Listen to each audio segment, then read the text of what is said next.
When it comes to the question regarding Guantanamo Bay, this is a very serious question, and I think first it would require a process of disgorging any legal proceedings involving those at Guantanamo Bay from any other legal proceeding, whether it's military, civilian, including civil or criminal, or research related.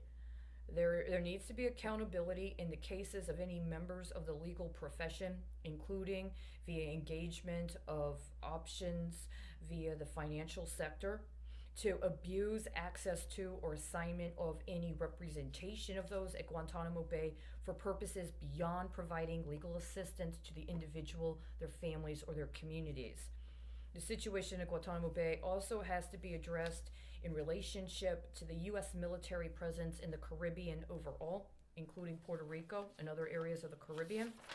As engaged could involve more comprehensively addressing. Uh, uh, oh, sorry, I ended up losing my note here. Hold on a second. See, this happens. Wow.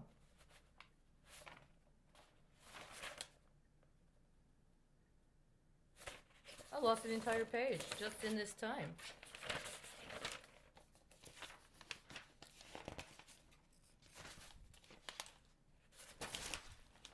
My God, I got lost in Cuba. All right, here we go. Puerto Rico has engaged in reconsidering the purpose of maintaining a U.S. military base in Cuba or other areas of the Caribbean.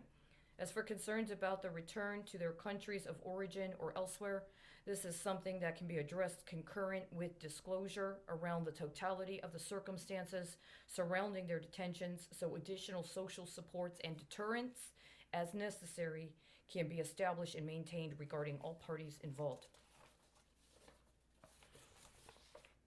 The next one, the next question was concerning the racism that was identified, or the allegations of hate crimes involving people of Jewish and Irish descent specifically, but not exclusively, connected to abuse of former peace processes. I believe in prosecuting those who have abused their political office in the U.S., including in manners that have impacted the welfare of other nations based on bad faith, intercession in alleged peace processes, and that have selectively targeted Americans based on family origin. There is no corruption of blood in the U.S. That means that if you have a family member that has been accused of and convicted of treason or high crime, that is not supposed to impact your rights to inheritance, and you are not supposed to be held responsible for their crimes in the manners that they were. The abuses described need to be evaluated along with the denial of rights to due process, including in pursuit of criminal charges connected to race based targeting for economic or political reasons. I believe those elements of the Texas Comptroller Code are unconstitutional via both the Texas Constitution as well as the federal Constitution, and constitute institutionalization of hate crimes. Similar processes in other states, as well as in relation to other Texas legal codes that engage in selective racial or ethnic targeting of other groups, need to be rescinded, and any long term financial obligations based on these hate crimes need to be attended to in an appropriate legal redress as necessary. You can't obligate somebody based on their assignment or ascribement as belonging to a particular race or ethnicity to some sort of financial or other service related obligation. And I believe that's exactly what you're getting at, and that's exactly what the Texas Comptroller Code does.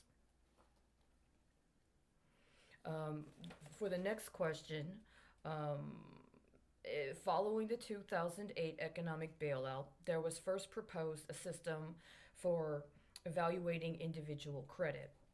This, however, was denied, and instead, the institutions that engaged the fraud were given access to individual personal capital to offset their losses, as opposed to being held criminally responsible.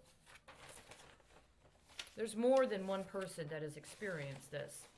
As a matter of fact, it's happened to a lot of people, and I think something comparable is happening now. I believe there was an intentional effort to disappear certain people. And part of that is to deny them an individual identity, including as a homeowner, or even in your case as a tenant. Not even as a tenant, as somebody that had a job, a journalist, a secretary, a bank teller. Don't forget that one of the things that's happened is that a lot of banks expanded their branches and hired people to be bank tellers and then hooked up accounts on them as bank tellers and then all of a sudden automated their banking operations. This is part of what has happened. What happened to those people? What happened to their identity?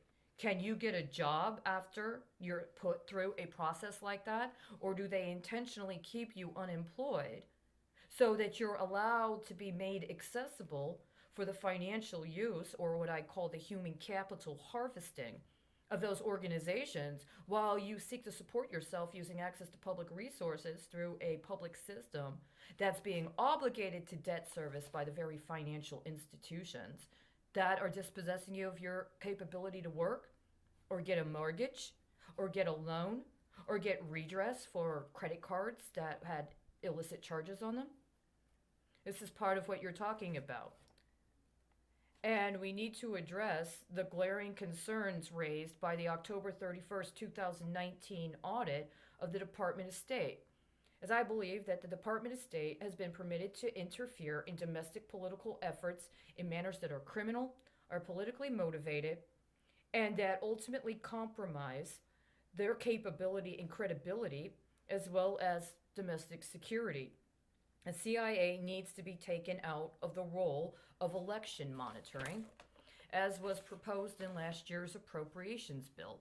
And any CIA or Department of State interference in the legal process or healthcare sector needs to be seized and prosecuted, including and especially as connected to access to employment in sectors involving controlled substances or hazardous materials. Now, I'm going to acknowledge that as part of whatever this resequencing is, the specific information I just gave about bank tellers was not in my written notes. It's something that I ended up adding in because there's a specific trigger in terms of reading through my notes and trying to present them that reminded me that I actually think the situation with the bank tellers is huge. I think it was a very serious crime that happened. I think it was a race-based crime that was happening. And I also think that they're trying to do it now. And part of the way that it's being promulgated is under the auspices that people are being kept in their homes. And part of that is that people are being required to work from their homes when previously they would be working at an actual fixed site that would be a particular kind of asset that would be owned in some cases by the corporation or by the political subdivision for whom they work, and would have a specific kind of insurance on it. But if you're working from your home, it's a totally different situation, and they're drawing on your personal assets in a manner they didn't have access to previously. And people like me, for instance, that don't have an actual job, are doing these kinds of things from home and providing content, production, that is going into the public sphere and may or may not be surveilled and may or may not be being accessed by other people that are misrepresenting it, anonymizing it, or using components of it to reassemble for their own purposes while they're able to be availed of payments. I'll also say that if you are somebody that does have a job and is working for home, and you are a part of one of these corporate situations where the corporations have engaged in one of those PPP programs, and or that sort of payroll protection program, that you should be mindful that they may in fact be harvesting your human capital right now in order to assist them with dealing with financial obligations they have no intention of assisting you with in the long term. And you will, the question is, are you going to be given credit for these things that you are doing during this crisis?